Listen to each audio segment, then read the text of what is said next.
Hello everybody!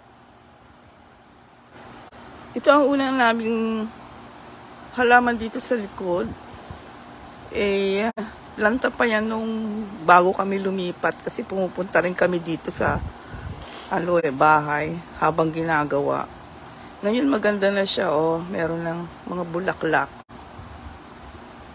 Ang tawag yata rito ay lilac. At ang dami ng bubuyog, Marami na siyang bubuyog.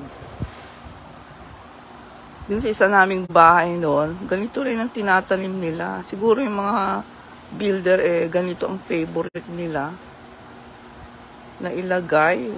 Probably kasi bagay sa weather ng Texas. Ayan, cumulus cloud. Ayun na yung aso ko. Uy, nagpapainit si Buddy,